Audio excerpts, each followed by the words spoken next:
Let me see. Does it look like we're live? I think so.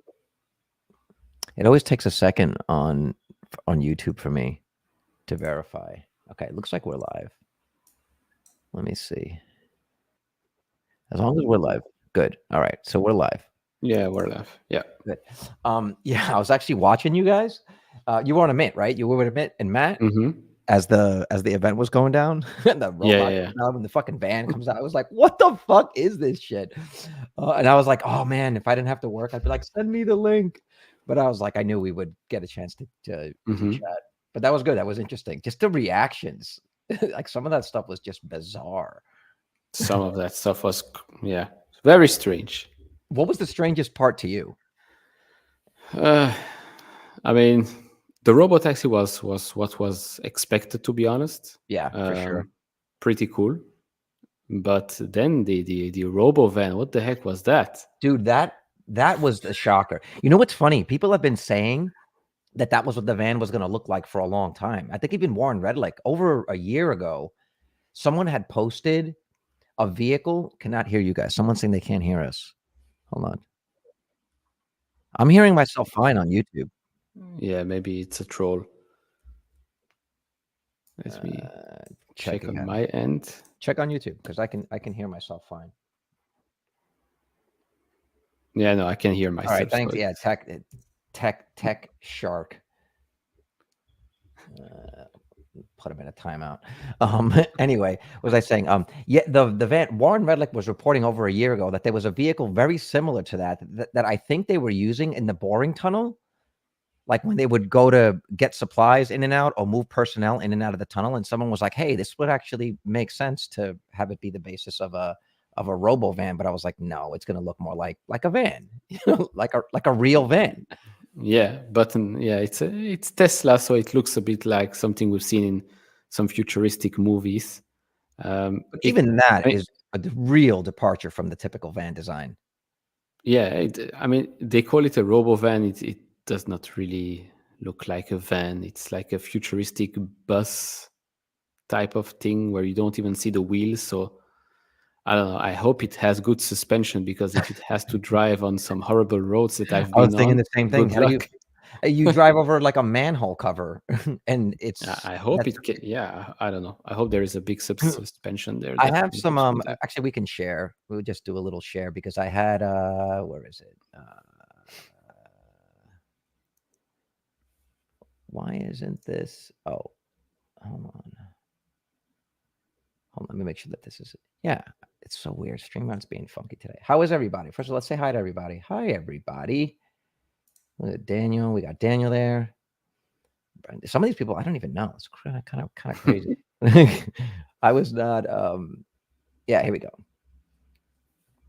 So you can see. Yep. Okay, good. Now scroll around. Where is the van? This thing? I mean, I was trying to see if there was any images to see if you could see the wheels or anything underneath, but there's zero clearance. Like that's no clearance. This looks to me more like it's the kind of stuff that you see like monorails at airports to shuttle people back and forth that are on maglev trains. This doesn't even look like a van at all. This looks like I don't know, like a weird party bus kind of thing, like a one-off. It looks like the front of a train. The front of a train and the back of a bus. Yeah. I mean, would be a really, really cool school bus. Imagine going to school in that. Yeah, that would be cool. I don't think anyone would be late. And the seating arrangement is interesting as well. He did say that it would be configurable in a number of ways. I don't know. That one I didn't know about. That I think is a pure commercial play. Like I don't think that's meant to sell to anybody. I don't even think that would be legal. That's a fully autonomous van. You cannot do anything with that except have it. Yeah, it's something good for resorts, even the boring tunnel. It's definitely Vegas, cities, stuff like that. It's the kind of thing. Yeah, you can charge rides on that to just for fun, like not even for to get to the destination. You just want to get there or like weddings. He did say like sports teams. Maybe it'd be a cool way to transport a sports team or a band or something. I don't know. I could see. There was a post online. People said, without just looking at the image, what did it look like? To me, it looked like a mouse. like a computer Hmm. mouse. That's what Yeah, it looked like. I don't know. I mean, it looks like that today. God knows what it will look like when they actually make that stuff. Well, the But Cybertruck looked exactly like yeah, almost true. exact. Maybe it was 5% smaller. Yeah, but I don't know. This is anyway something that I don't know when they'll make it, right? Because they have plenty of other projects they have to work on in the next 12 months, I would say. So Right. There was yeah. hold on, let me see if I can find this. There's a picture that I've got. I'll just look it up. I think it was from Investor Day.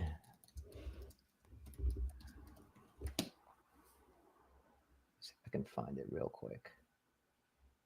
I mean, the Cybertruck, when the Cybertruck came out, everybody said it's horrible, it's hideous, etc., etc.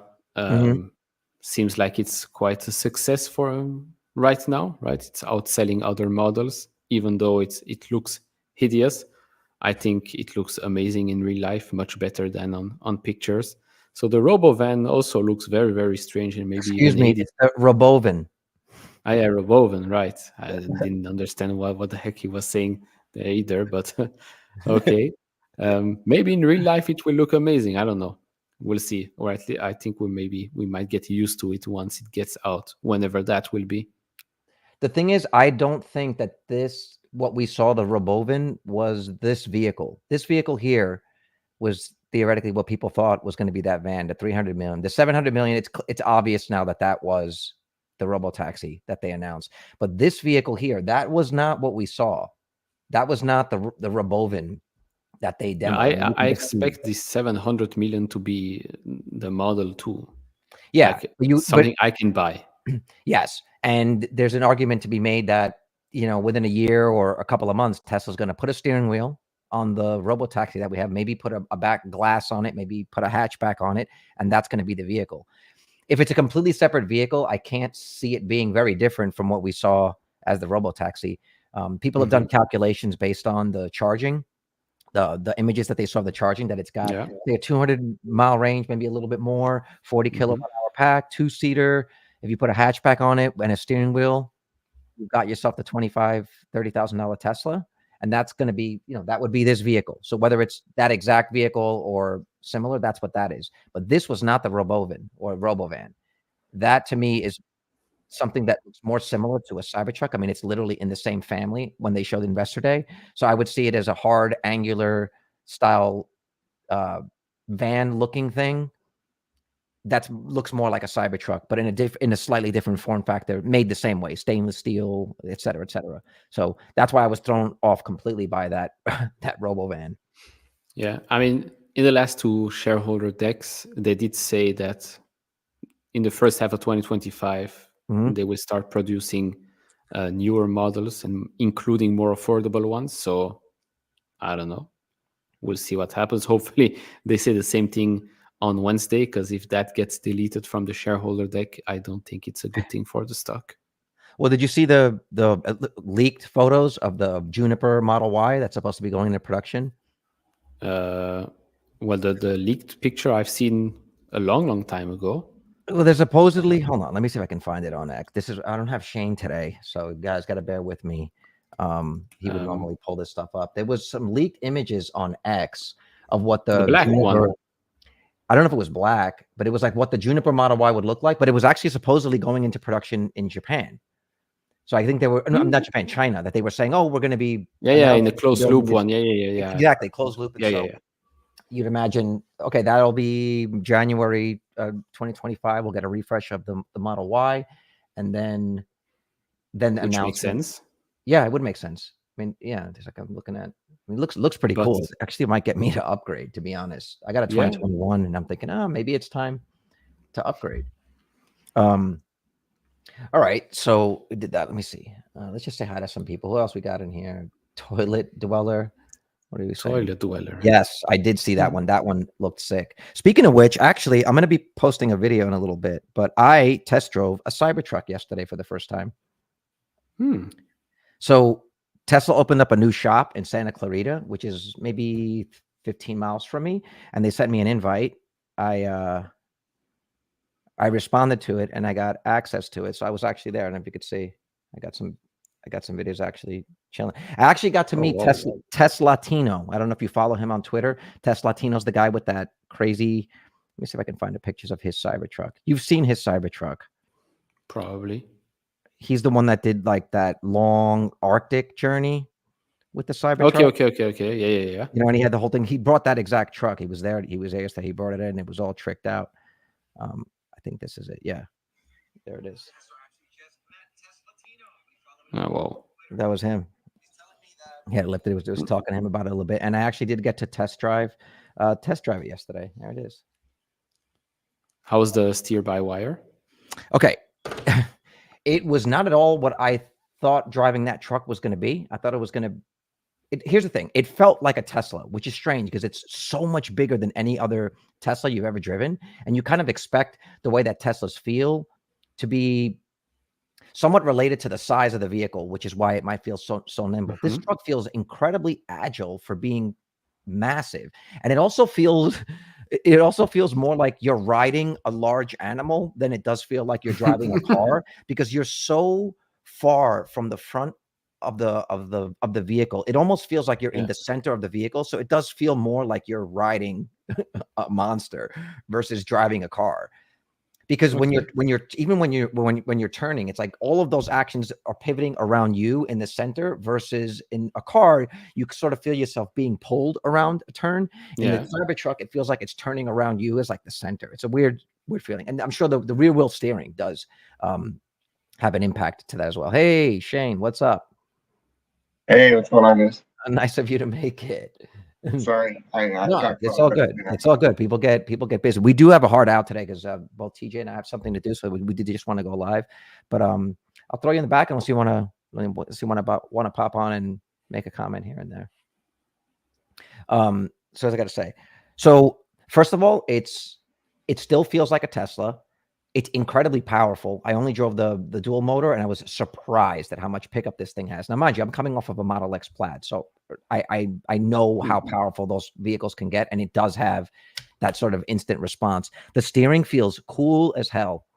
It feels really cool at low speed. You know, you could drive the thing with a pinky. It was very smooth to drive. Making like right-hand turns was. Oh, so TJ's not going to make it today. Wife said no YouTube while on vacation. Oh yeah, he's on vacation right now. He went out to go do an event with Riot, so he's not going to make it. All right, TJ, we'll see you in the next one. But overall, I have to say I was really impressed with it, and it is a test drive that actually made me want it more than I thought.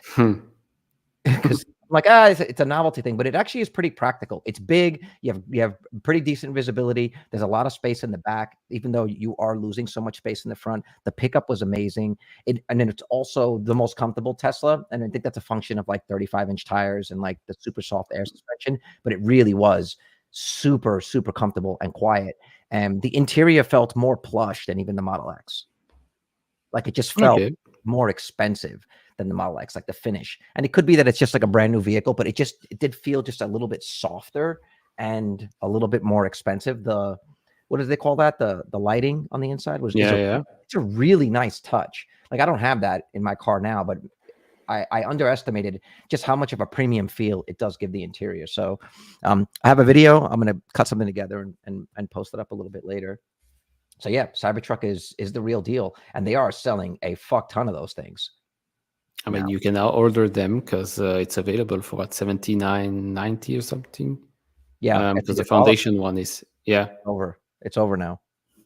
It's over now. So yeah, I mean, if someone's interested, now is the time. We're going to find out how deep that pre-order list actually was. Now, there was 2 million orders. Well, we're going to find out. Yeah, I mean, every time I saw one, I saw a handful of them. Every time it's like, oh, what is this? This is crazy. And actually, there's one in Belgium, but he wants to sell it because he figured out he can't drive it on the road here. So, is it illegal? Yeah, is it not street legal? No, at least not for now. So yeah, I don't know. It's strange. Like, why would you buy? Why would you buy it? While I mean, he should have known that it's not street legal. It's the arbitrage. He's going to make money on it. I mean, still keep it. I mean, if you had the money to order and get it so early, then I think you have enough money to keep it in your to keep it. garage. I mean, Yeah. or you're buying it because you want to flip it. Could be, but If it's one of the only ones in Belgium, think about how valuable that is. Even if it's for even if some company wants to buy it for testing, it's got to be hard to get one of those out there. True. Or you could just move to a country where it is legally to drive. I think it's a little easier to just sell it than to move your whole life. Or try telling that to your wife. Listen, we got to go because we can't get a Cybertruck here in this country. Yeah, but you know, he already convinced his wife to buy the Cybertruck, which is already a pretty big deal. Maybe that's how she found out. Oh, by the way, yeah, it's like you sell it or divorce. I do want to answer this question because look, the point of this conversation, I did want to have a wrap up here. What is it? Would you drive a Cybertruck? Hell yeah, I drive a Cybertruck. The point of this was to discuss this, to pick up this sort of Uber Tesla conversation now that we've actually seen the Robotaxi event. But real quick, while we have this here, because I did want to address this, Dave Park in New York. What do you guys think about the robots being remote controlled by Tesla employees? What did you think of that? Like, did you know that night, or did you find that out afterwards? So during the live stream, first of all, during the live stream, one of my critical points that I made was that things were moving way too quickly. The event was over like this. And all the robot stuff I only saw afterwards when people were posting clips on X, and then more and more people were talking about it.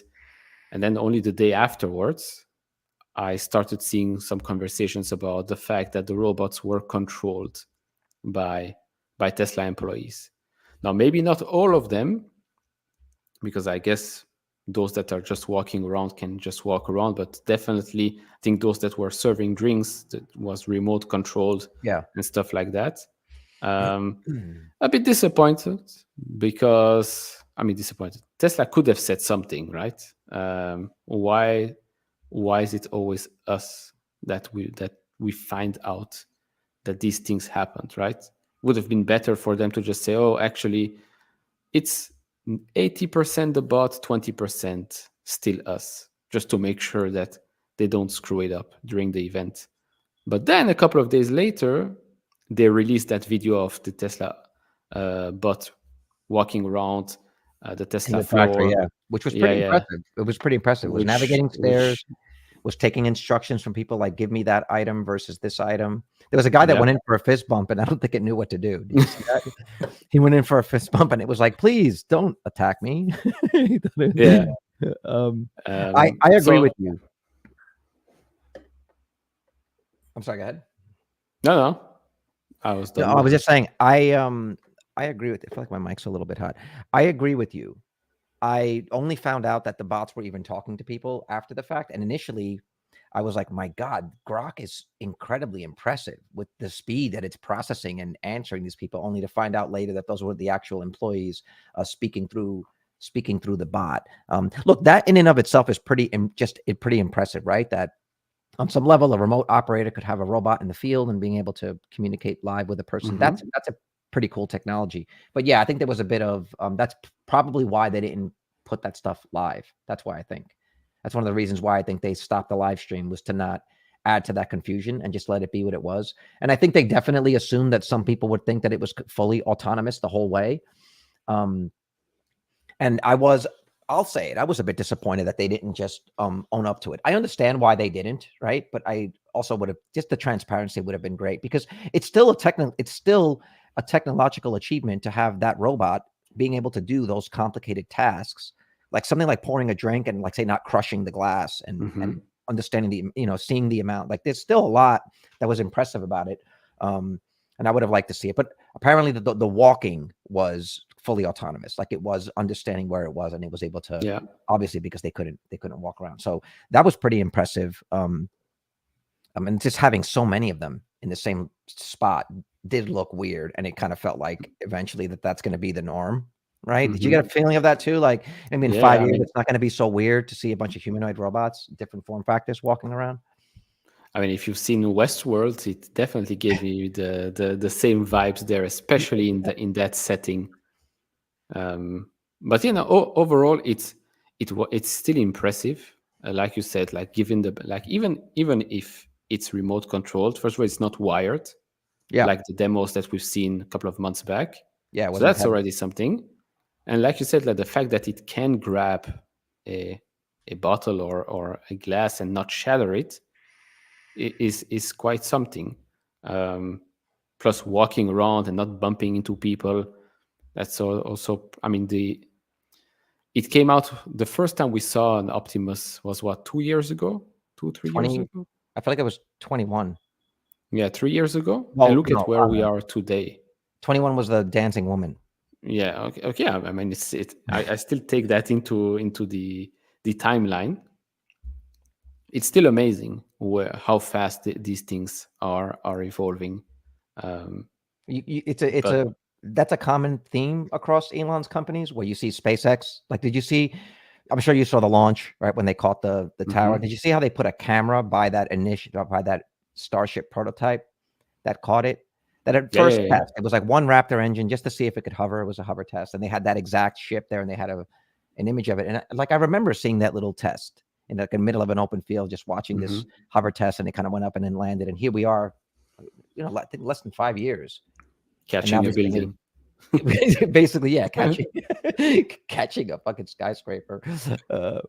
Just like Battery Day, the Robotaxi. This is Tech Shark. He's out of timeout. Just like Battery Day, the Robotaxi was about the cars. The bot was, one more thing. Let's not forget Tesla leapfrog BD, who took 30 years to Tesla's too. This is true. With BD, what's BD? Boston Dynamics. Oh, Boston Dynamics. Yeah, but Boston Dynamics is something different. I don't think they're trying to make these vehicles autonomous per se. Like the dog is pretty cool, but it's more of a helper to a human. Yeah, but now with Atlas, I think they're all going humanoids. Yeah, I think Tesla's made it so that now everyone kind of has to go that route. Yeah. So they're working on it before, but like now we really got to. It's an arms race now. It's like a race to see who can get the first one. And there's some pretty impressive ones out there. Yeah. But I do want to say one thing, because this event was supposed to be in August, right? So the fact that it was pushed to October, I wonder what made them push it back. Yeah, I mean, was there something in that? Was it the RoboVin? Was it the robots? Because I don't think it's the Robotaxi that needed another 2 months of testing or whatnot. So which one was it? Well, that's a good point. That's a good point, because I think that's one of the reasons why people had heightened expectations for the event and why they felt so let down the next day when it was very light on details. I mean, Daniel's kind of talking about this. The event wasn't for investors. I think the point was to convince the consumer Tesla is the coolest, so choose us. Right after that, they came out with 0% APR with FSD. True. It was probably like a sales tool. But to your point, like what in that event took from August to October to dial in? Like, how was the team not ready? I can't see it being something big like the software, right? Because that would have just been too much to risk to assume. So like, what was it? Was it regulatory? Was it working out the location with Warner Brothers? Was it, I don't know, what was it? Yeah, they were on vacation. They were on vacation. Yeah, they already control the stuff. They're like, no, we're not. They have a union, right? They have a union. Okay, so now we saw the Robotaxi. He said that they are going to have unsupervised FSD available in some limited markets in Texas and California starting next year. And they expect to have the Robotaxi network, the Cybercab network, the paid Cybercab network up by 2026. If I'm just keep me honest, if I'm misremembering. Before 2027, yeah. All right, or before 2027, which would be 2026. Now we understand that's an Elon timeframe thing, but I think this is a little different. I think that's like if the vehicles can drive themselves, building the actual network, the software is way easier than getting the vehicles to drive themselves, right? So I'd give it a little bit of a grain of salt there. But okay, so now that you've seen that, picking up our conversation about autonomous rideshare and the future of that, how did the 1010 event weigh in change or amplify your thesis on who's going to be the main players? How is that going to play out?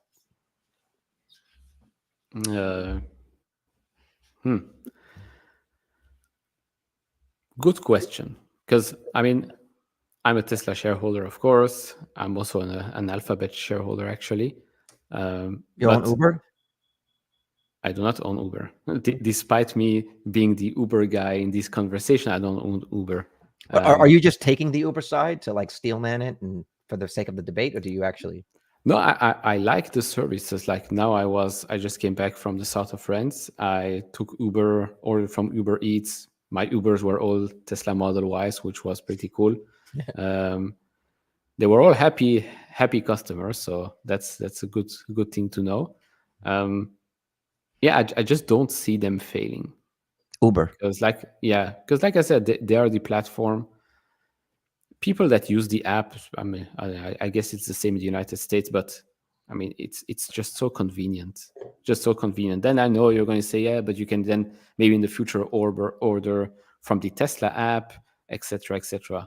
Yeah, maybe, but I keep going back to the fact that humans are habit creatures. So the habit is to look for the Uber app, click on it, and then do whatever you're used to.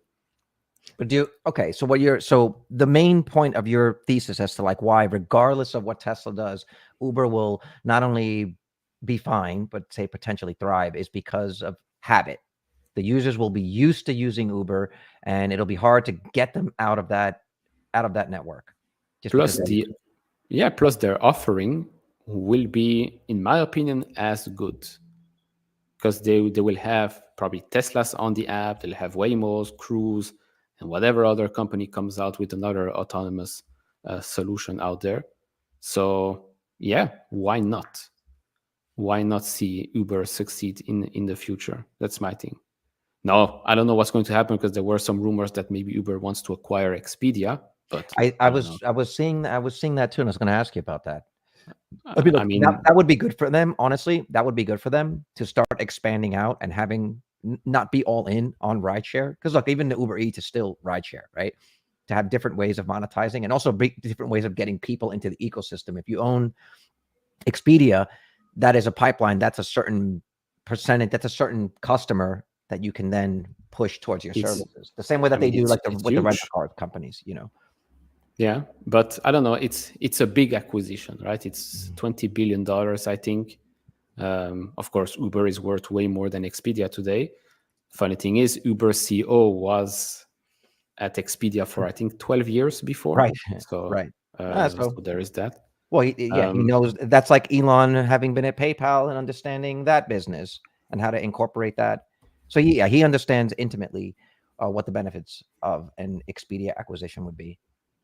Yeah, I mean, ordering planes, hotels, renting cars, all through Expedia/Uber would be something. I mean, I've known about Uber for a long time, and now I'm asking myself, why the heck did I not invest in that company? But now at $160 something billion, it's quite big to enter today, despite them being more profitable today than ever before. So yeah, we'll see. But again, I still think Uber will be fine because I see them more as a platform than just another player. Well, ironically enough, that's exactly why I think that they would be in danger. I got a couple of links here, and I just want to share some links and maybe play some videos. So the first one is this, and I'll share the audio. So tell me if you guys hear this. This is from a recent episode of Solving the Money Problem. He was talking about Anthony Levandowski, who's the co-founder of Google's Waymo. He tweeted about Tesla. Co-founded Google's Waymo says Tesla has a, wait for it, huge advantage in the data in the self-driving race. Quote, so I'm just going to repeat this. This is the co-founder of Waymo. Quote, I'd rather be in Tesla's shoes than in Waymo's shoes. Tesla already has cars on the road, some of which use semi-autonomous features for tasks such as parking and lane switching and learning all the while. Musk has the greatest fleet to do this, he said. And there's more. Quote, there's millions of Teslas out there that are constantly alerting, feeding back their data to Tesla to make their product better. And that's ultimately what's really going to be the differentiator here, that you have the richest, most consistent data to continuously improve over time. So one more time. I made over... All right, you get the point. He made over 6 figures trading, blah, blah, blah. Yeah. Oh, I know. We got to follow this guy. Who is this guy? So I think what it's coming down to is it's easy to have, it's easy to have a vehicle. In other words, in order for you to really scale this thing up, which the scale is what gets the overall cost down, you need to be able to operate in every market. And at least in the beginning, you need to operate in like the 10 cities in the US, the highest density population where most of these trips take place.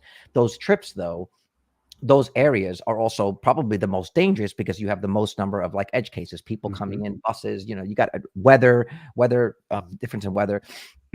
And his point there is this co-founder of Waymo saying Tesla is the company that is acquiring the most data.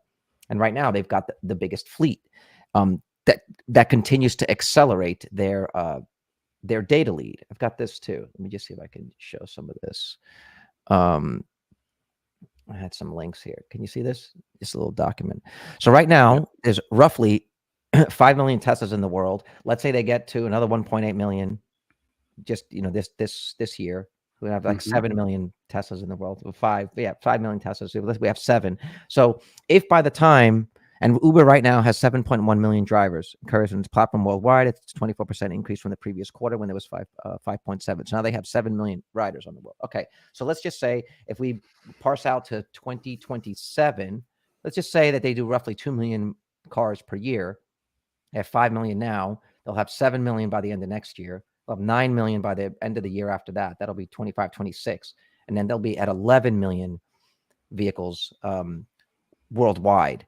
That's a pretty substantial fucking fleet that you can then turn on something like a Robotaxi to be able to compete. And they don't need to compete with Uber everywhere in the world. They just need to compete in the top 10 cities that they make most of their money. I think Uber's is the same sort of model, 80-20, right? Like 80% of the revenue comes from like 20% of the cities that they operate in. Something, let's just say. So they don't need to, they only need to compete with them in the top 10 cities, first in the US and then worldwide, that they make most of their money on. And when you look at this, where was it? Oh, did I lose it? No, I got it right here. Yeah, check this out. And then I want to show you. Did you see the interview with the CEO after the event? Which one? Uber CEO. They asked him about the Robotaxi after the 10/10 event. I think I saw something. I didn't see the whole interview. I think I saw something on X. So I was looking for this. This is what I was looking for. So this is, how much does Uber cost per mile? Surge pricing, fair estimates, and more. This is the, I mean, if I'm wrong, this is what we're looking at. On average, the cost per mile can range from $1 to $2.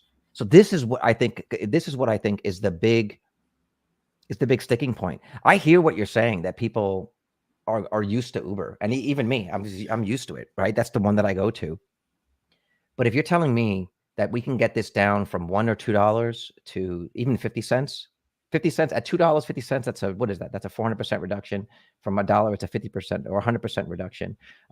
And when you look at the fees, these are the fees. Some of these Tesla would have to pay, and some of these Tesla would not.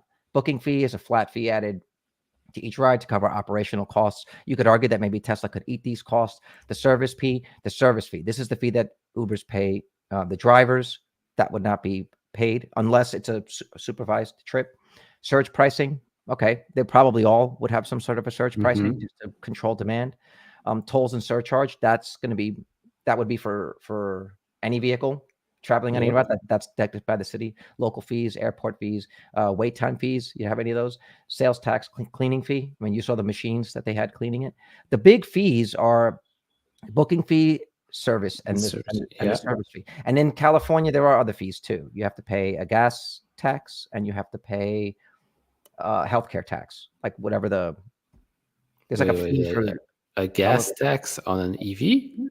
No, you pay this. I'm saying when you order an Uber now, like there's a fee for additional to cover the cost, the additional cost of gasoline, and then you also have to pay for the healthcare.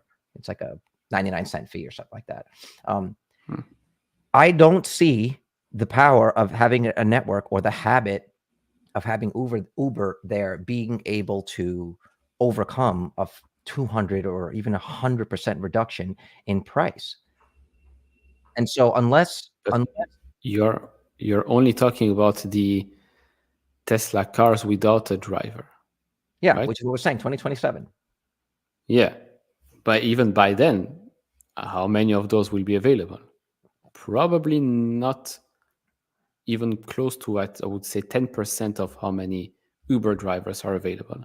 And included in that Uber driver pool, you probably have plenty of Tesla cars as well. So a lot of Tesla cars that will be made in the next couple of years will probably be on the Uber platform as well, just like they are today. Yes, but the Teslas being on the Uber platform is a decision by the driver. The driver decides to Correct. put themselves Mhm. on that network. If the Tesla network can keep you as busy and you're making more money on that, then the drivers, to Tesla drivers, would be incentivized to drive for Tesla and not for Uber, especially if it's in an autonomous mode. And Waymo doesn't operate everywhere. So if you've got Teslas, because again, Teslas autonomously, in theory, can drive anywhere. There are cities or areas where the only autonomous option could be Tesla because Waymo or Cruise don't have a presence there. And in which case, Could be. if Uber is partnering with another company, expecting them to fill that need for them, then they're beholden to whether or not a Waymo or Cruise has a presence there. And Tesla could very easily say, oh, no, you know what? We're trying to build out our network for the next 6 months or a year. You're forbidden to drive autonomously on an Uber, on the Uber app, and they can enforce that. They could, but I mean, okay, we're talking 2027. We can even talk 2030 because I mean, the farther out we go, the more autonomous cars will be available on the road. Yeah, I mean, if Tesla can become big enough for them to force everybody else to go, 20 cents per mile instead of $1-2, then Uber will, of course, have to figure out how they drop the prices and keep everyone happy. Otherwise, well, they're screwed. Well, that's my point here. Is Tesla set to do to Uber what they're already doing to the legacy automakers on the vehicle manufacturing side? Whereas Tesla eats into their profit margins and they are forcing the current legacy automakers to suffer even more losses on their vehicles at a point when what they need is volume to scale.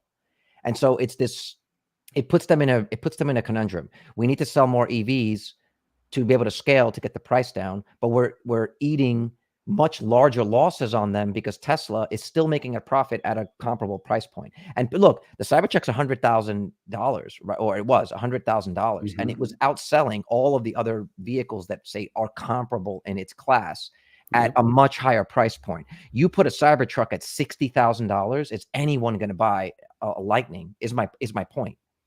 There might be some, but how many of those reservations get canceled and they get a Cybertruck? So that becomes the question with the autonomous thing. If you can get in an autonomous Tesla for 50 cents a mile, even if Uber's at $1, are you going to still have that loyalty to Uber, or are you loyal to Uber because of the service that they provide you, but you'd easily want that service from someone else who provides it cheaper? And is Tesla doing, or will Tesla do the same thing to them that they are doing to the legacy automakers right now, crushing them on price? Well, again, it's up to Tesla to try and crush Uber rather than Uber trying to stay alive for now. Yeah. Because Tesla is basically their plan is to come for that market. On the flip side, if it's only 20 cents, how much money can a Tesla owner of a robotaxi fleet or whatnot actually make?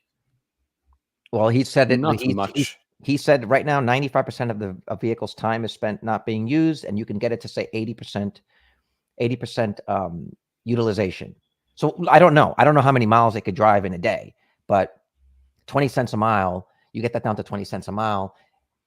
It also depends on what would Tesla's cut of that be. See, the fact that that would not be a primary driver of Tesla's revenue means they can operate at cost or even at a slight loss to gain market share and incentivize drivers. They could give all the money to the drivers, because look, they're still getting the data, and you could argue that the data is almost more valuable to them than actually taking the money, because every vehicle that's on the road is collecting data in the areas that it's at, and it helps improve the fleet, and it helps sell FSD subscriptions. So let's just say they don't make any money on it, and they give all the money to the drivers. I don't know. Then why should Tesla be valued at such a high premium if they're never going to make money on this futuristic Because they're technology? making money. Because they're making money selling the vehicle. They're making money selling the vehicle, the actual robotaxi vehicle, and you're making money on charging, right? Because you could say charging, and you're getting data, and there's a halo effect of, every time someone say rides in a robotaxi, there's a halo effect of maybe leading to a sale, or having an existing Tesla driver upgrade to FSD. These are harder to prove on a balance sheet, but it's not zero. We can't say that nobody that rides in a robotaxi will never go and buy a Tesla. Correct, but no, because if we look at the ARK Invest model, let's be hyper bullish here. They say, robotaxis, it's $1 trillion opportunity. But if we go with what you're saying, and they're doing it at cost, well, they're not really making money on that. And so where's the $1 trillion valuation thing going to come from? Selling cars? I don't know if the $1 trillion is, if the $1 trillion is speaking about like potential market cap more so than, say, profit. Maybe it's not full bottom line revenue, but there is money there. Like there's still money to be made on the network. It's just a matter of how much are you taking for yourself? How much are you giving to the drivers? How much of that is actually realizable because you still have a network to operate? But there is money changing hands. Yeah, of course. But then let's say super bullish scenario here. Robotaxis become a thing. You can drive 20 cents a mile.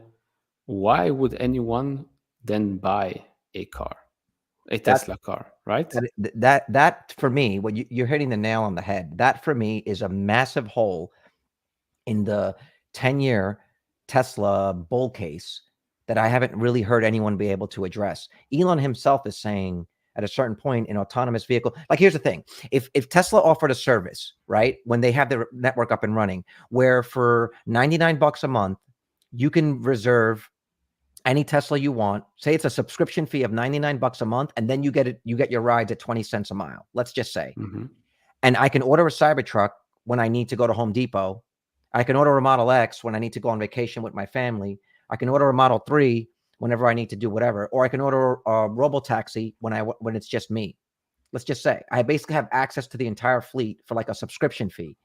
I won't need to buy a Tesla. I'll have access to all of them, and I'll have access to the one that I need for the particular mode. So who's buying those vehicles, right? Who would be buying those vehicles, and how are you selling 10 or 20 million vehicles a year if you've also got 100 million or even 10 million robotaxis on the road? Who are all these customers? But which is exactly the point I'm going.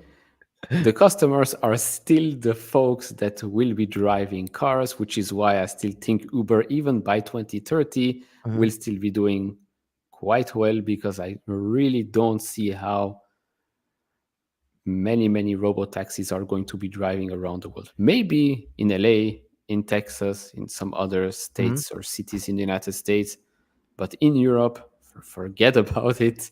The only autonomous vehicle I've seen in Europe. Those vehicles are perfect for European roads. The robotaxi. They're like the little Volkswagen Golf. That's what it looks like. It's like a perfect vehicle for Europe. I know, but we are talking about Europe here. You talk about innovation. Oh, and they're like, no. Oh, you're saying regulatory hurdles? Yeah, no, I mean, of course, robotaxis, it would be great for a lot of countries around the world. I mean, the only robotaxi, robo something I've seen is in a resort here, where it basically just goes in circles and picks you up. Looks like a Zoox vehicle. I saw those in Vegas. Those were operating in Vegas. I thought they were autonomous, and then I went over to the window, and the driver was like asleep. I was like, sorry. That's the thing. I I just don't know, because that to me is a nagging part of the Tesla thesis, is if you flood the market with all of these super cheap robotaxis, Tesla could still make a boatload of cash. I really think that the way to get to the 20 cents a mile or really incentivize people is a subscription model. Like, imagine if they said, here, for 99 bucks a month, you could get access to like these tier of Tesla vehicles, and we'll throw in a bot. You could rent a bot. So let's say you're moving, right? And you want a Cybertruck and you want 2 bots. Well, they charge you a price. You get them for 2 or 3 hours. Instead of getting a U-Haul, you actually get a bot that could help you organize some stuff or help you carry a couple of things into the house. Or you're going to Home Depot and you need somebody to just help you like loading the van, right? Instead of paying one of those guys on the street corner, and you just hire a Tesla with and then they'll drive themselves back when you're done. Like, sounds sort of far-fetched, but is not really. And the idea of like bundling to incentivize people sort of makes sense if you've got all these different products, to bundle them together. Yeah, but I mean, we're talking here about subscriptions. At the end of the day, I want to own stuff instead of renting everything out. But you still use Uber. No, I'm talking about the bot or the Tesla. Oh, the bot for sure. Yeah, the bot. But are you going to pay 20 grand for a bot? I mean, if it can do what they promise it can do, why not? Listen, I would too. I mean, even just for some of the basic home thing, it would even if it replaced 50% of the chores around the house, the value of that time is worth more than the 20,000, I think, long term. Of course. I mean, cleaning, maybe even cooking could be a bodyguard for the house as well, which bodyguards cost quite a lot of money. Could walk the dog. Yeah. Yeah. Do the garden, whatever. That's the thing with Tesla. I think maybe inside Tesla, Elon has figured that actually selling cars might not be the best business for us in the long-term future. So bots. You're saying Tesla? Yeah, Tesla. Uh-huh. Yeah, because the whole thing is we're going to make driving so cheap that it doesn't make sense for you to buy a car.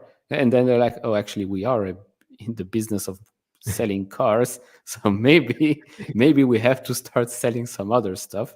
So they went a robot, and of course, there's still the energy side of the business that is doing quite well. So I know, sort of a sleeper. All right, actually, so to that point, let me ask you a question.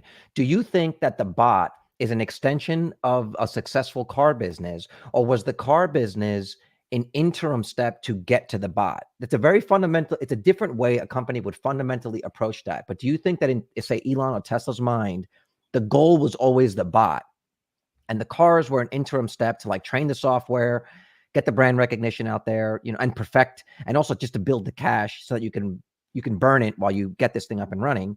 Or was the car business so successful and FSD pointing in the right direction where they said, oh, we've got to put this in a bot? I think in Elon's mind, the bot might have always been an option. And now that the business plus the tech are in the right position, he pivoted maybe faster than expected. Because I would find it crazy that he even talked about planes and boats a couple of years back on the Joe Rogan podcast. So I'm pretty sure he has a list of things he wanted to do. And so, yeah, I think the bot was always something. Yeah, autonomy. So you go cars, you go bots, why not? But maybe not as fast as what we're seeing today is what I would say. Did you see the All In podcast segment on those EV tolls? I missed the last two episodes, so it was a segment. I feel like they just released it, or it just showed up for me. It was a segment from the All In Summit where they had like the top 4 or 5 eVTOL startups, and they each sort of did a presentation on it. So what, Joby, is it?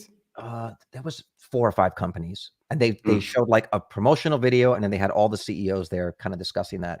And I think Elon has always been against like motorcycles and planes because of the risk of death. I mean, that's honestly what it comes down to. Cars are just much safer, right? And like bots, I don't think you're worried that the bot's going to strangle anybody. But as the technology gets better, materials get lighter, battery density gets better, horsepower, the motors get more efficient, you really got to start thinking like, yeah, maybe we got to start thinking about, even for these like short-term trips, or forget about robo-taxis. Maybe the idea is just to have these like EV tolls that you start taking around. It's like basically like a cable car, but without the cable. Yeah, but that's the thing. It's big flying objects in cities. People can't drive. I'm not going to trust people flying. Nobody would fly. These are fully autonomous. Yeah, but I don't know. Still, I don't. I mean, it would be cool. I love flying. I've flown a small plane myself, but I don't know. What do you guys think in the chat? Can we do a poll, Shane? Are we like more or less bullish on Uber as a service now or after the 10/10 event? I'm just curious what people are thinking here. Because look, I can see both. If I have to steel man the opposite argument, what I would say is, okay, you're Uber CEO, and you heard Elon say 2027. So you're in there, you have your first board meeting, you're like, okay, we've seen their play. What's our play? How do we get set up? They're not going to touch us for 2025. They're not going to come for us for 2026. How do we get there? I feel like at some point you've got to expend the capital to like build the vehicles yourself so that you can offer a uniform service, or offer something on top of what Tesla is offering, or offer something different. Maybe you go the more niche play. I don't know that it's just like partnering with Waymo and Cruise to make that happen. I mean, why? That's the thing. At first, why wouldn't Tesla partner up with Uber as well? Because wouldn't they want as much exposure as possible? Because me personally, I think today more people got exposed to EVs thanks to Uber. Sorry. Right. Because when they Uber, they enter a Tesla, they enter another EV or whatnot. Now they might even enter Cruise or Waymo, which is something they would never do if there was no Uber. So when Tesla launches their own robotaxi vehicles, wouldn't it make sense for them to put it also on the Uber network so that people get exposed to them? Okay, but so say you're Uber CEO and we're in that board meeting, and someone raises their hand and say, I would argue we should not allow Teslas on our network because you are basically Trojan horsing them onto your network. And at any point they can say, well, that's it. We're launching our own network, or we're going full on Tesla network. So the only way you're going to ever experience a Tesla is on our network. And they suddenly cut you off from that. So I would say, let's argue against that. Let's say, no way. We do not let you in on our network at all. What's the comeback to that? Could be a Trojan horse. Yeah, but Uber, I don't know. Uber has regulatory know-how in many, many markets, which could benefit Tesla. Definitely will benefit Cruise and Waymo and all the others. Plus the partnerships that they have with Uber Eats and all of the restaurant chains and whatnot could be beneficial for Tesla. I'm not saying Tesla cannot do it on their own, but I'm talking about the first couple of years, let's say. Even if later on they they will launch their own app and stuff like that. But I don't know. I guess it's all about traffic, right? Is how many people use your service. I think plus by then, who knows what other companies will launch their own that's autonomous cars. But and yes, there might be some, but I don't give them a real chance. I think if you're seeing that event and just starting a company, it's too late. That's just my personal take. It's too late unless there's some sort of advancement in the technology that allows you to leapfrog all of the time that you've wasted. I would say that the only real successors are the people that have been burning the money up until now. So what about the FSD licensing opportunity that we've been talking about? What do you mean? Because Elon said, right, he's open to license FSD to other car makers. So let's say Ford, Rivian, whatnot, they license FSD. You now have Fords and Rivians that can drive.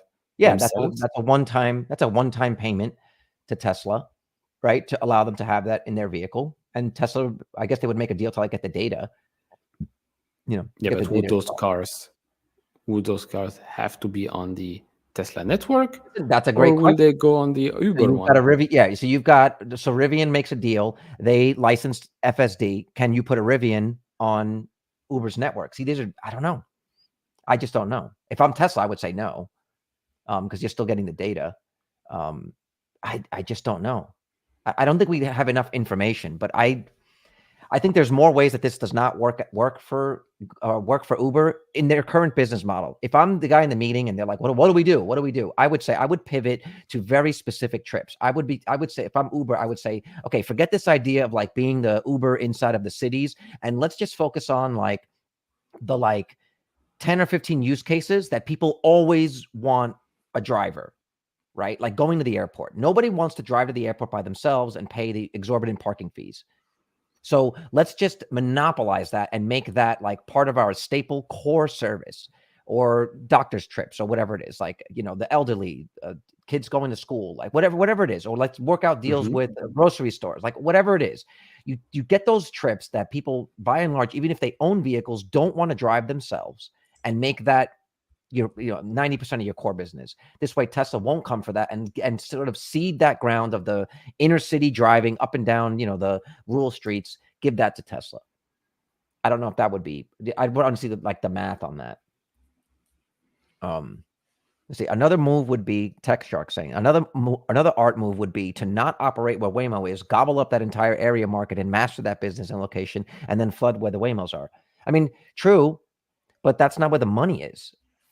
The money is you can make an immediate impact if you just launch it in Vegas, go to Dallas, go to Houston, certain parts of California, go into those high density cities and just start converting people over there. That's also where you want the data. That's where you're going to get the edge cases. Like all the data that they collect, the only thing that really helps the network are those edge cases, those cases where the network hasn't seen it before. That's what actually makes it smarter. That's why it gets harder to get, the March of Nines, because you just need so much more data to get to those cases that you haven't seen before. They'll work a deal with Tesla. I don't know. We'll see. We'll see what the end of the. Yeah, but wouldn't you say that more data will get collected by people that drive the Teslas themselves, rather than the robotaxis in 26, 27? Yeah, because the launch will only happen probably in small areas. Yeah, but the robotaxis are benefiting from the data that's already been collected by the existing fleet. No, of course. They're going to be adding to the data, but they're not going to be driving in areas that they don't already have a tremendous amount of data from the other vehicles. And even if you don't have FSD installed, it's always running in shadow mode, and it's always collecting data anyway. Yeah. So this is my point. 1.8 million vehicles conservatively are going to be on the roads every year. And I'm not even saying 50% CAGR or 30% CAGR. I'm saying it stays flat. 2 million vehicles every year from now to 2027 puts their fleet at 11 million collecting data. Yes, but again, we are how many billions of miles is that? We are not comparing two autonomous companies. We're comparing one automaker, Tesla, right, and Uber. There's no comparison because one does not collect data on the miles driven. The other is making the cars. That's part of my steel manning this is that Uber is not collecting the data.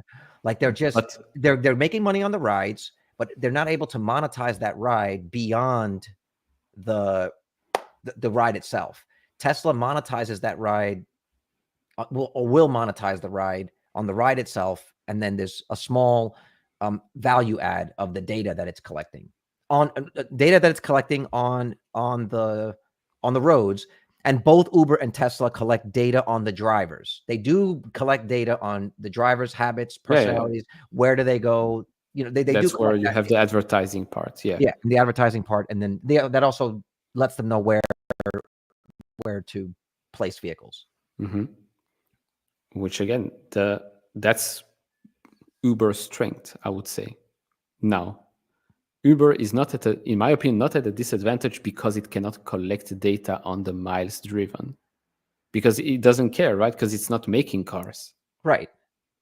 But if they did, they did try. If they did, they would be able to they would be able to have a business model that's more like what Tesla's trying to do. Like, and it's in it. At the end of the day, they're not like they're both offering rideshare, but they're not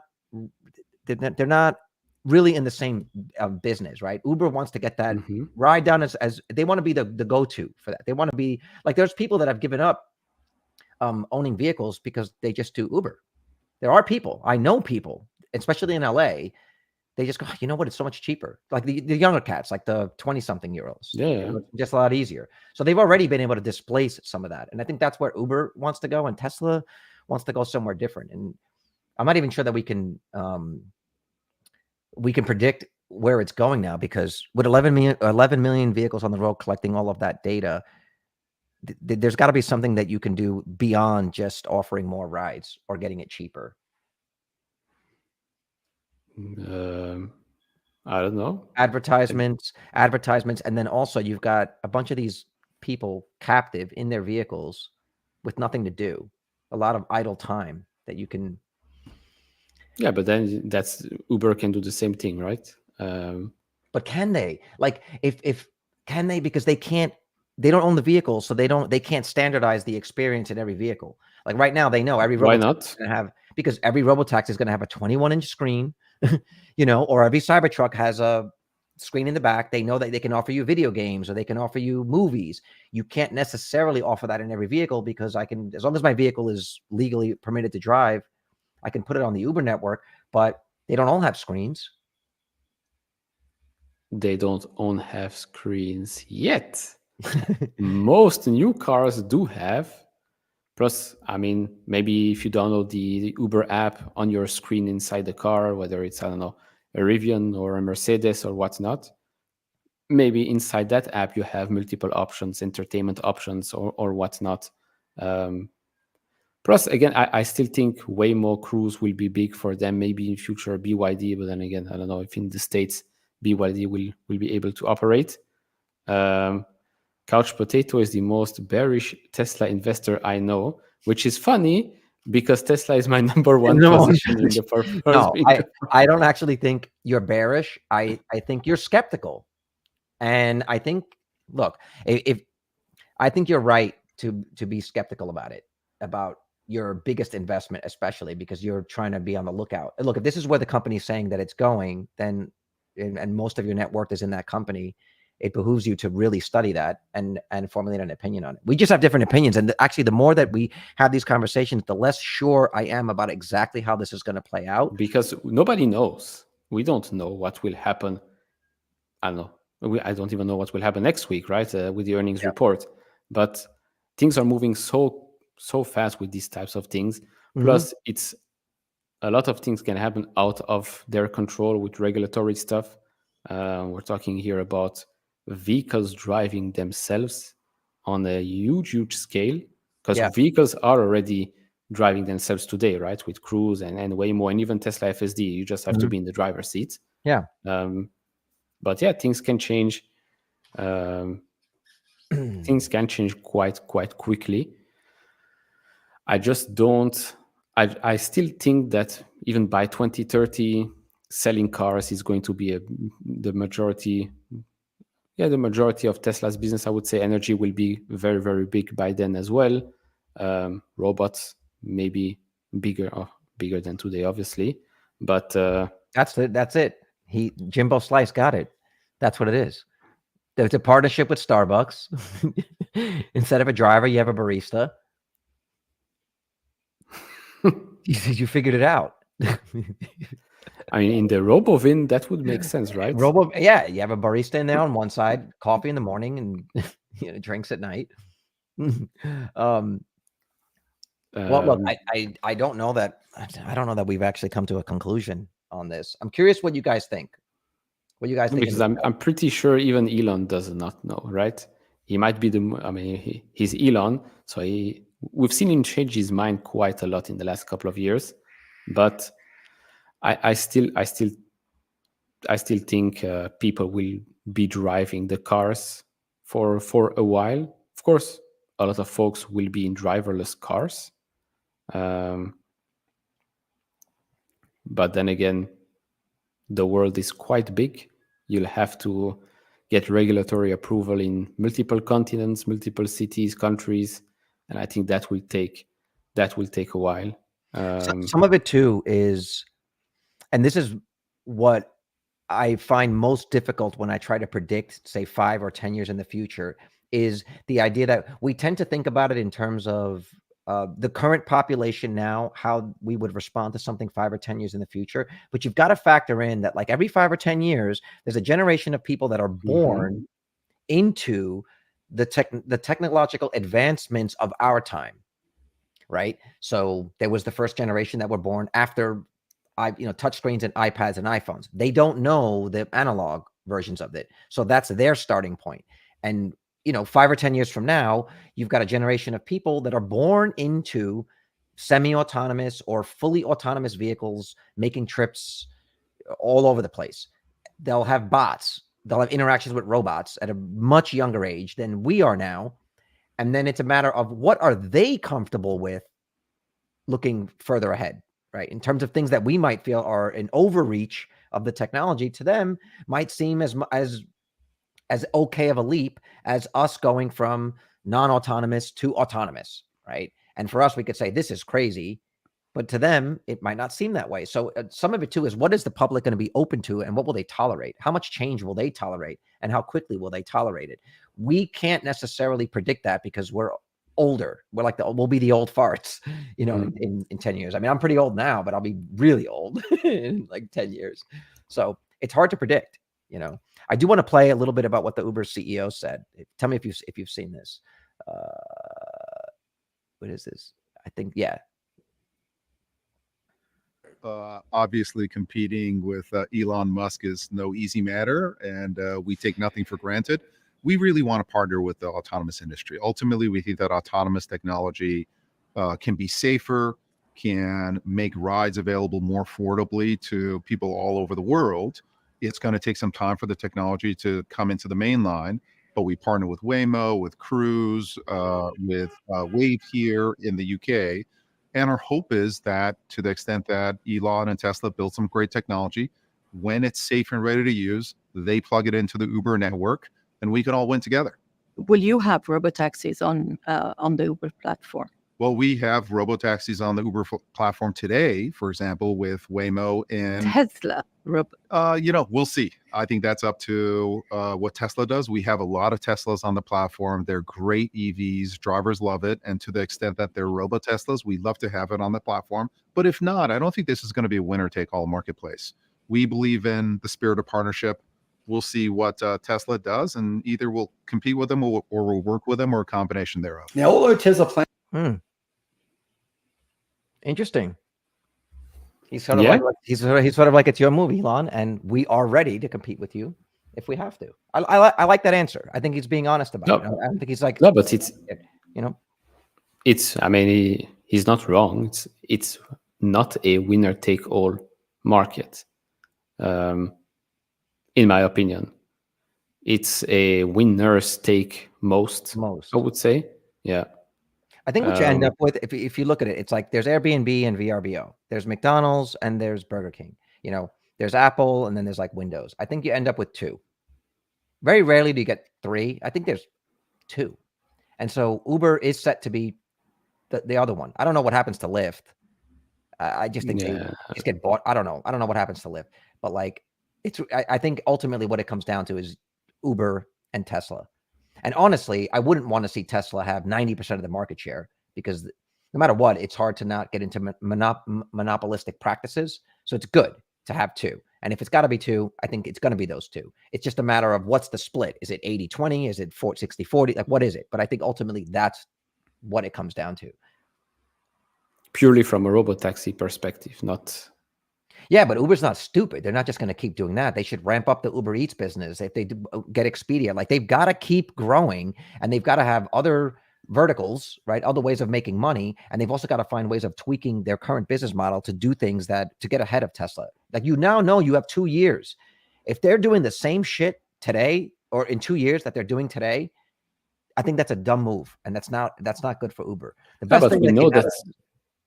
No, but we know that they're not, because we know that now there is Cruise and Waymo on the platform. that other company mentioned in the UK. Mhm. And I mean, I don't think the COI does seem like a smart guy. Did turn Uber around quite Yeah. quickly, I would say. But yeah, I mean, with Uber Eats, they could partner up with what's this company called, Serve Robotics or something like that. Like these little robots that drive on the side of the streets, can deliver your food. Maybe drone deliveries. That's the thing. I still Drone see deliveries, yeah, Uber and they could also as a partner up platform. with like grocery stores. I think they could partner up with them and say we'll have either autonomous vehicles or a certain subset of vehicles that are just delivering like last mile delivery, right? Handling some of like what Mhm. that Amazon is, that last mile delivery, and just become that. Work partner with like Target, Walmart, Costco, all those companies. Instead of you transporting all the goods yourself, Best Buy, did you just buy a massive TV? We'll take it to your house for you. You know, are you moving offices? We'll help you do that. Like move Even the shit. business to business part, because Yeah. Uber has the transit part Uber of Freight. the Uber. So Hmm. yeah, I don't know. I think when we think about transport, I think you'll think about Uber for quite a long time. You'll have Teslas there. You have all sorts of cars. And to be honest, I mean, Rivian is a $10 billion company. If Uber really wants to compete, we just buy them out and then work on the technology for full self-driving. I don't know. And it's also it's a verb. It's really hard for the name of your company to become a verb that is associated with what you do. And when people talk about that sort of service, they say it's the Uber of this, it's the Uber of that. And it's man, it's really, if they botch that, like you got to do a lot to botch that. So that's, I have to give that to them. You know, no one's saying it's the cyber Yeah. capitalists, right? So but I do want to pivot because I did put here that we were going to talk about Sofi. Robinhood. Yeah. So real quick here, let's talk about Hood. So real quick, Robinhood made several key announcements this week, coinciding with the launch of Hood Summit 2024, first ever customer-focused event. New product announcements. They announced several advanced trading tools designed to cater to active traders. So these updates are the legend awakens, right? So the IRA enhancements. They introduced a 3% contribution match. Robinhood Gold for Robinhood Gold subscribers who transfer funds into the IRA. They had bonuses on account transfers. This includes a 1 to 2% uncapped bonus for taxable brokerage transfers and a 3% IRA match. Gold benefit expansions. In addition to the 4.5% API, they enhanced Robinhood Gold by offering $50,000 in instant deposits and margin benefits, and a networking thought leadership that features discussions, blah, blah, blah, blah. I didn't catch too much of the event. I saw all of the excitement. I mean, all those guys covered the event way more. Mm-hmm. But even me, who was super busy this week, just catching a hint of their 1 to 2% uncapped bonus for brokerage transfers, I initiated a transfer this week, and it got rejected on the E-Trade side because there was some OTC positions that weren't eligible. But I called up E-Trade and I said, hey, when I did it on Robinhood, we asked for only the securities that were eligible. Can you please push it through? And they assured me that it was going to be pushed through. And so I am one of those customers. I am now moving a portion of my portfolio over to Robinhood. And if it works out, and I like the new, their trading app, which I don't know if you've had Mm-hmm. to ask about that. If it's as good as it looks, then I'm going to consolidate all of my positions into Robinhood, which is huge because I mean, with the exception of crypto, that's my entire stock portfolio, which opens up options for me that I didn't have on E-Trade or that I didn't trust with E-Trade. So curious what your thoughts were. I mean, I wish I had Robinhood, but no, we do not. We only have Robinhood Weevil? Crypto in Europe.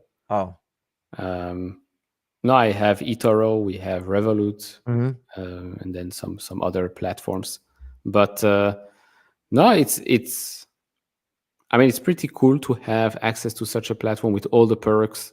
From what I'm seeing, the UI is amazing. It's the best out there, which is pretty insane to think that nobody has figured out how to copy it. I mean, I don't know how to explain it. If you are a competitor out there and you're like seeing Robinhood for the last God knows how many years, and you're like, no, actually, let's keep our crappy designs and see how that goes. Like, huh? No, Why?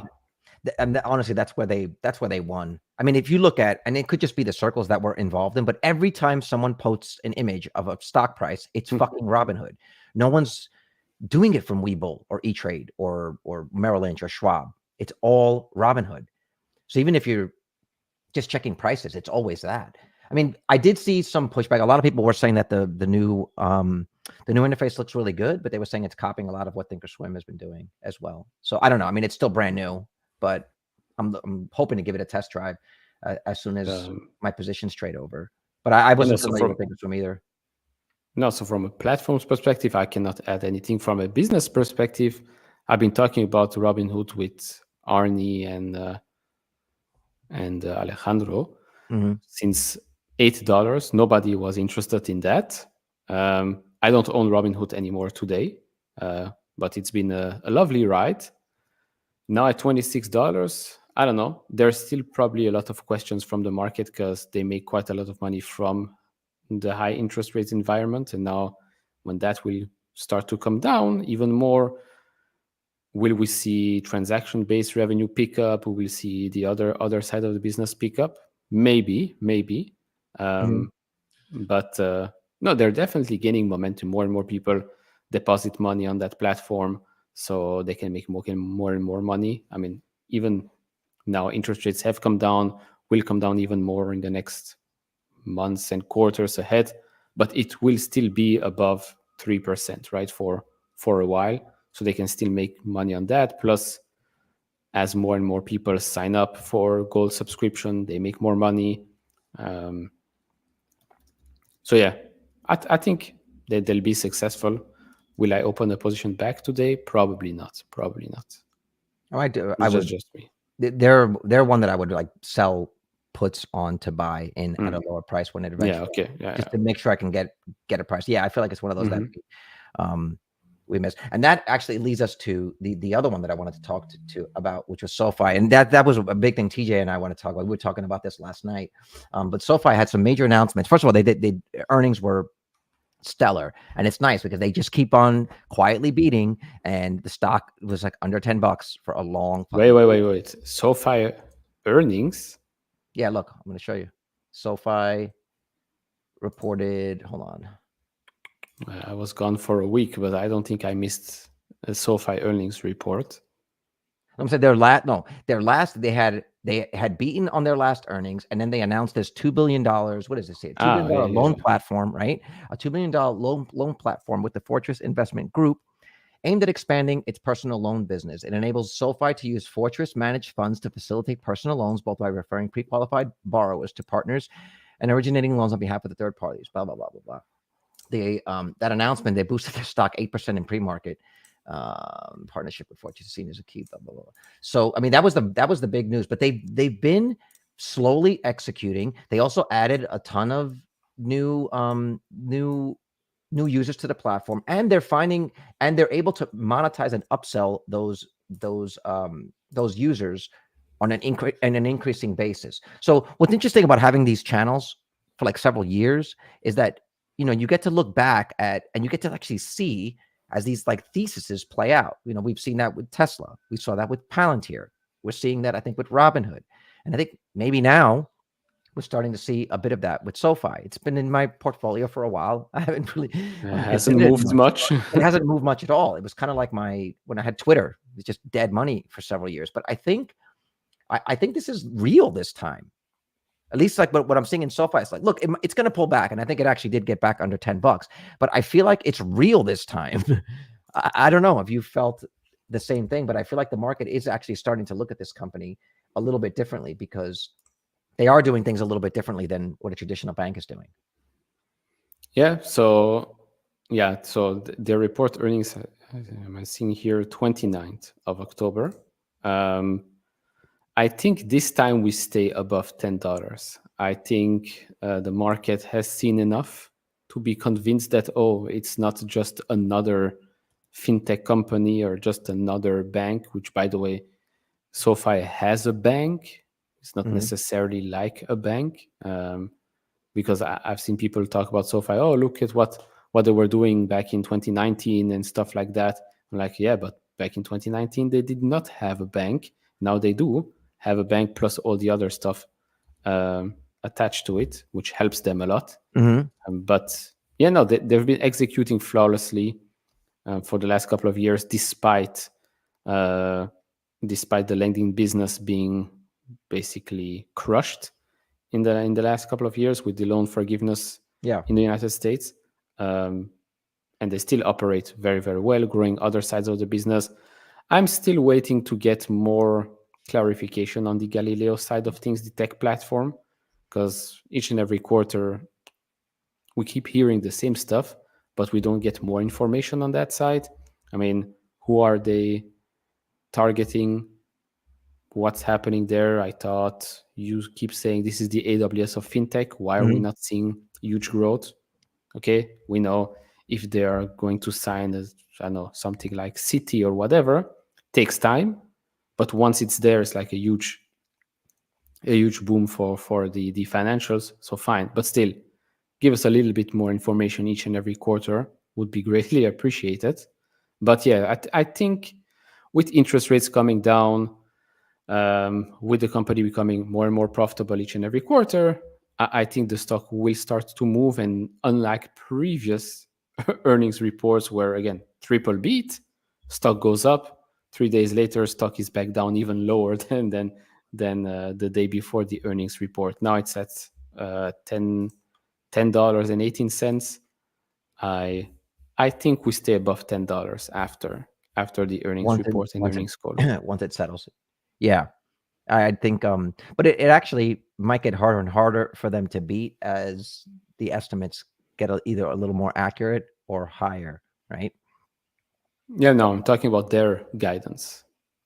Yeah, but their Of guidance. course, they can sandbag it, but the growth rates are coming down. If you look at total net revenue, that's coming down. Okay, as they grow, I guess it's a little bit normal, but we should see a reacceleration in growth in a couple of segments, the lending segments for sure, and then the tech platform. I think the tech platform is still flying under the radar, maybe for a good reason, because, well, we don't get a lot of information about that. Well, we'll see. I mean, their next earnings are in 11 days. We'll see if someone actually asks that question. But to answer this, I think SoFi needs to be a lot higher by 2026 for Noto anyway, for him to unlock certain Was it options. 30, 35 or 17 something? bucks would be horrific, I think, if we're only at 17 bucks. You're talking about a whole year. And to say it closes at 10 bucks this year. Right, but it's like you're saying a whole year's going to go by and we're still going to be in the $10 range. Another 4 quarters, presumably another 4 beats. I can't see it being 17 bucks by the end of 2025, let alone 2026. Yeah, and EPS is expected to be what, between 55 cents and 80 or something like that by then. And 70, so it would not make a lot of sense to be at $17 because that would be quite cheap for a company that is still growing. Plus, they expect EPS to grow by 20% even after that. So, yeah. I mean, the thing I've been hearing about SoFi is from the investing side of things, like the interface sucks compared to Robinhood. I like it better on the desktop, but on the mobile, it feels, I don't know, it feels cheap. It feels that's the thing. I don't understand it's cheap. Why and how. Because on one side you have Galileo, which is supposed to modernize like traditional banks. But then on the other side, you cannot replicate Robinhood. Why not? Just doesn't make sense to me. I don't know. I would find it hard to believe that they're not working on that and that they'll just announce it, because it's actually easy enough to do. All you're talking about is just rearrangement of the data in a cleaner way that looks like just I don't know, a little bit more professional interface, and maybe having a navigation system that is just a little bit more intuitive, maybe a little more fun, have some animations. I don't know. I mean, I don't think it's that hard to do. And it could just be because Robinhood figured it out. It looks like it's easy, but you now have them. It's like after Apple made the interface for the iPhone, it became very easy to copy it. Obviously, you can't infringe on patents, but there's a lot that you could borrow from it and just talk to people. I just think the app itself does not feel as up to date as I think that they would want it to be, or it doesn't feel as up to date and as modern as they're presenting themselves to be as a company. So Yeah, that's the just get on board and just literally hire a team, get like 10 amazing designers to come in and reskin the app. Same thing. And I think the stock would reflect that. yeah. I mean, because if you want it to be a one-stop shop, one-stop app, Mhm. you need a good-looking app, easy to use. You have all the information there. When you want to buy stocks, sell stocks, options, stuff like that. Mhm. I know Robinhood. I saw they offer simulations with when you buy options. Mhm. Why not add it all? Add it all, or Shouldn't make be it that difficult. make a social aspect to it too. Like maybe you can, make it so it's easy to like share screenshots or data. Like on Robinhood, if you see a certain trade that you think is a good one, hey, I think these are good options. I don't know. It's just something about Robinhood. Even like when you look at when you go to an options thing, it just gives you certain data that you would normally have to figure out yourself. Like, what's your break even point? Like, what's the what is your what's the percentage of a probability that you're going to succeed or fail? Like, if you just coalesce some of this data that they have, they have this data, just present it to us in a way that like looks cool, maybe a little bit of animation, get off of the white, go full on dark mode. Number one, and like it's not that hard. I don't think it's that hard, and I think that would actually move the needle. I think that's worth a couple of bucks in the stock price. Yeah, I mean, because without it, the company is doing well. So with it, might do even better. But again, I agree. I think those are simple. Those are really easy things to dial in, and there's no rush, right? You just keep working on it till you get it right. yeah, just like in an event or whatever, both here, refreshed app, Yeah, just like everything Robinhood you did. need. I mean, that's what Robinhood basically did. Here's a whole new look to the same app, and they're really focused on like that desktop trader, right? Here's an app that's like designed for you. I mean, give the people what they want, Yeah, but at least in the States you have options, good options. Here, not so much. Not so much. Webull is pretty good. Haven't tried it. I mean, I have Revolut, which is supposed to be also this modern finance app, which, to be honest, I found out last week that if you pay for their metal credit card or whatnot, you get free subscription. Well, it's included in the price. I think it's $15 a month. A lot. It's a lot. Yeah, it's a lot, but you get like subscriptions to Financial Times, The Athletic, some music app, podcast stuff, whatever, like seven subscriptions included in the price. I'm like, not too bad. But then again, $15 for a stupid card, forget it. I know. And I don't even like using the cards anymore. To be honest, they're just all Apple Pay. Yeah, I just don't even like using the cards anymore. Yes, I am a Rocket Lab investor now, thanks to Maddie. He made a one of those cases you can't refuse. Doge is pumping hard. Is it really? Rocket Lab is a well, it's over 30 cents investment. Yeah. Number 3 was it. All right. Well, look, we've gone over. I keep saying I'm going to try to limit this, but this is great. I really enjoy you staying up late. For all you guys who don't know, he's in Belgium. It's super late. What time is it by you? It's now 1:30, but it's fine. I slept a lot last night when I came back. Plus, I took a 3-hour nap. I don't know if you can say it's a nap anymore. Well, Red, you got that like that glow. You got. No, man, I had such a hectic week. I was in south of France for a tennis camp, so it's like every day 7 a.m.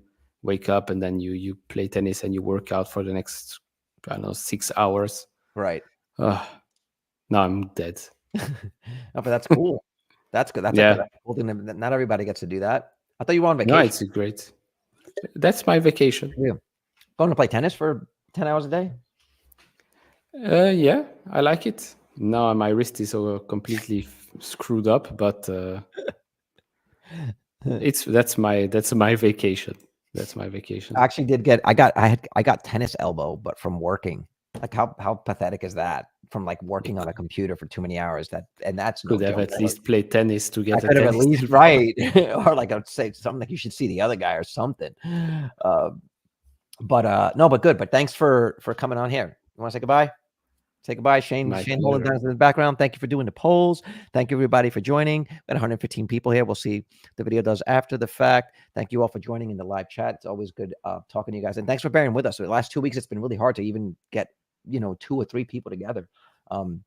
So appreciate it. We're still keeping this thing going. So be sure to hit like and subscribe, share, become a member of the channel, follow us on Twitter, support on Patreon, all of that good stuff. Thank you, everybody. And no, don't even get me started. They're going to bait me in another half an hour. We'll do that next week. But anyway, we'll see you guys next week. Thanks for watching. Bye-bye.